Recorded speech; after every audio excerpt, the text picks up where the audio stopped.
سلام تاسو ته. نظر مې دا دی که د افغانستان یو څه تعداد افراد او اشخاص د اشغالګرو پر ضد ځانونه قربان کړل. یادونه یې د ملت لپاره دی. دلته د افغانستان د ملت او د خلکو مسؤلیت دا دی چې د هغه دوی په ارمانونو باندې لوبه ونه کړي.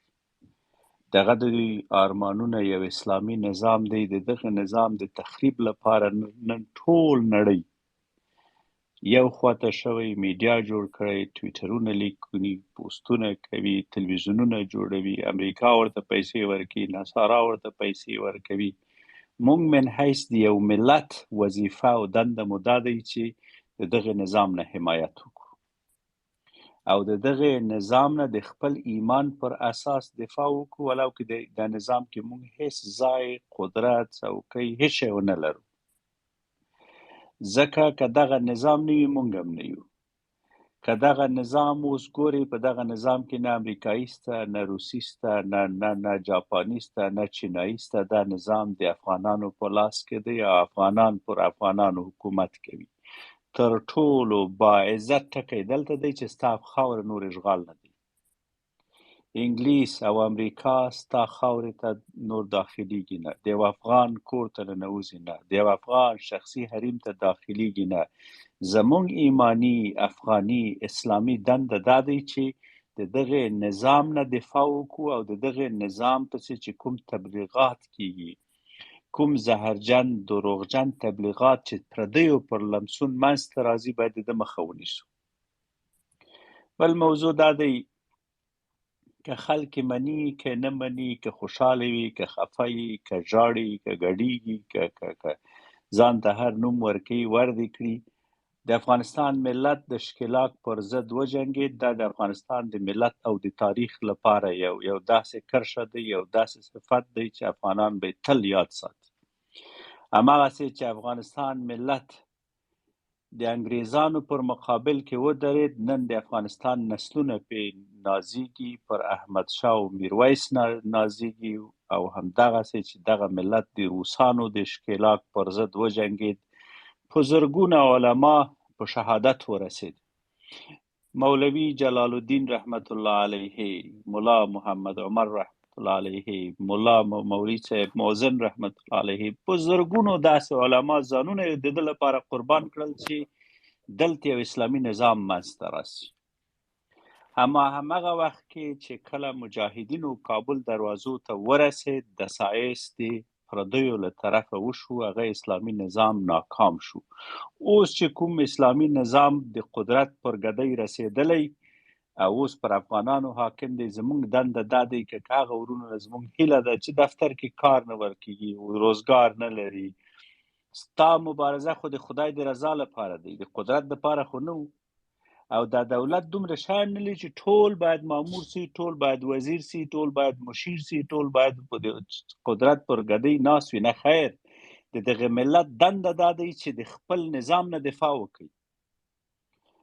هندوستان کې کله چې ګاندي انګریزان ووتل، خپل خلکو ته ګاندي ویل تاسو پیږئ، کرباس مو پیږئ، خپل خاوره په خپله جوړ کړ. نن هندوستان اتم اقتصاد د نړۍ دی. په ده مطمئن اوسېږئ چې په لانګ ټرم کې هیڅ یو ملک تاسو سره مرسته نه کوي. دغه افغانان دي چې کولی شي خپل ملک جوړ کړي او د خپلو ارزښتونو او باورونو په رڼا کې د ټولو نړۍ سره رابطه ولري. یو موضوع ورونو دلته متوجه سي، ځینې خلک په سوشل میډیا کې تبلیغ کوي او دا د افغانستان د اسلامي امارت د فکر پر خلاف دی چې موږ ورور افغانستان مو چې ونیولو، زه ازبکستان ته بیا همداسې قزاقستان ته بیا دا ټول ملکونه نیسو. دا د افغانستان اسلامي امارت لپاره ډېر غټ ضرر رسي. دا خبرې مه کوئ. افغانستان اسلامي امارت په یو ناپېیلی، متوازن او بیطرف سیاست متن شوی چې دغه نظام اوسنی افغانستان جغرافي پرې محدود دی. دا د افغانستان د اسلامي امارت پالیسي هم دی، د افغانستان د بهرنیو چارو وزارت پالیسي هم همدا دی. نو موږ باید سوشل میډیا کې نړیوالو میډیا چې دلته یو میډیا جوړ شوی په نوم د افغانستان انټرنیشنل، خو دا چې د چا میډیا دی، ورځ تر شپې دروغ وایي، دروغجن تبلیغات کوي. هغه داسې تبلیغات په نړۍ کېږي چې طالبان تنها د افغانستان لپاره محدود نه دي، د ټول دنیا نیسي. تاسو راسې د لپاره بسیج کې وجه دا ده د تبلیغات داسې کې دلته یو بل الټرنیټیو او سناریو یا یو پراکسی وار یو نیابتي جګړه منځته راوړي. هیله مو دا دی د دغه تبلیغاتو په مقابل کې ځان بیدار او هوښیار وساتئ. بل عرض مو دا دی چې موږ په هغه د سایسو باندې مو سر خلاص دی. هغه خلک چې په فرانسې کې ناست دي یا د کولاب له آدرس نه راځي د افغانستان په متعلق خبرې کوي، دغه همغه خلک دي چې پرونې خپل خاوره په روسانو خرڅ کړل، بیا د خپل عزت او شرف او حیا پر قیمت خپل اسلحې د امریکایانو پښو ته کېښود. همغه خلک چې نن سیاسي احزاب جوړوي، حزبونه جوړوي، ترکیه کې ناست دی، د همغه خلک دي چې د روسانو سره معامله وکړ، د امریکایانو سره معامله وکړ. دغه ګډ د ام آی 6 نوکر دلته یو حزب جوړ کړی، دنه پوښتنه وکړه کله چې ډاکټر صاحب غني حکومت ته راغی، دویمه ورځ د امریکایانو سره قرارداد امضا کړ، ستراتیژیک پیمان یې وکړ او ویل تاسو حق لرئ د افغانانو کورونو ته داخل شئ. همغه ظالم، عاطل، باطل، غدار، خائن انسان نن راځي یو حزب جوړي او بیا دا حزب ته وایي چې دغه نظام چې په افغانستان کې راغلی دا نامشروع دی. تا خپل مشروعیت د چا نه اخیستی و؟ تا خپل مشروعیت د خپل بادار نه اخیستلی و، د B-52 په زور افغانستان ته داخل شوی. 1,000,000 انسانان مو وژل. د هیومن رایټس قوانین تاسو تر پښو لاندې کړل. د بیان د ازادۍ په نوم په افغانستان کې مو په قومونو باندې پیسې ویشل. د افغانستان د تجزیې لپاره مو کار کول. د افغانستان په نشنل او ملي ټرمینالوژي پر خلاف مو کار کول. تاسو نه څوک پوښتنه وکړي چې په کوم مخ تاسو نن بیا راځئ یو سیاسي حزب جوړوئ او وایي چې موږ په افغانستان کې دوباره یو حزب جوړو چې افغانستان له انزوا نه وباسو. تاسو په خپل سیاسي انزوا کې ستاسو باداران نور پر تاسو یقین او باور نه لري. امریکایان په خپل وایي چې موږ په هغه خلکو پانګونه وکړ کوم چې موږ ته دروغ ویلي، غلط انفارمیشن ورکول، غلط معلومات راکول. تاسو همغه خلک نه وایي چې د افغانانو کورونو ته ننوتلی او ترجماني مو کول، د یو طالب په خاطر بسته کلی، بسته جومات مو ورانول. هیر مو شاغه ورځ نن په کومو سترګو تاسو راځئ د افغانستان د ملت له ادرس نه دلته ځان ته یو حزب جوړوئ. بناء ورونو دغه نظام کې موږ د طالبانو، هغه طالبانو چې مدارس ویلي، کتابونه ویلي، نحو، صرف او منطق او حدیث او قرآن باندې پیږي، هیله مو دا دی چې د وخت حساسیت درک کړئ. د وخت حساسیت دا دی چې د دغه نظام نه دفاع وکړئ. د دغه نظام نه په سوشل میډیا کې، په ټویټر کې، په فیسبوک کې، په موبایل کې، هر شی مو چې په توان کې د دغه نظام تر شا ودرېږئ او حمایت وکړئ. او که دغه نظام حد اقل دغه نظام کې انګلیسي او امریکایي پر تا حکومت نه کوي. دویم موضوع دا کوم ټاپه چې لګیږي د پنجابیانو، پنجاب خپل پاکستان په داسې او غضب د خدای ککړ ده چې هیڅ شی نه لري.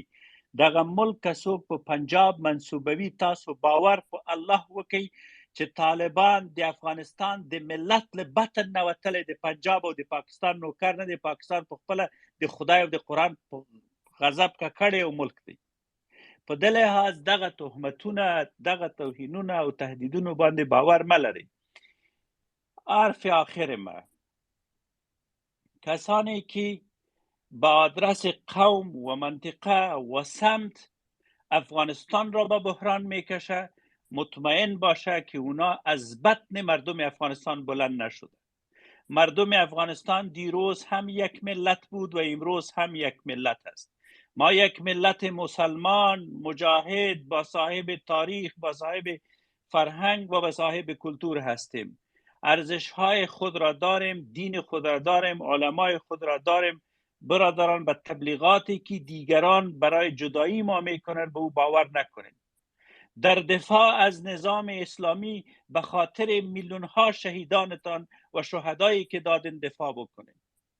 اینطور خانه نیست که امروز یتیم نداره.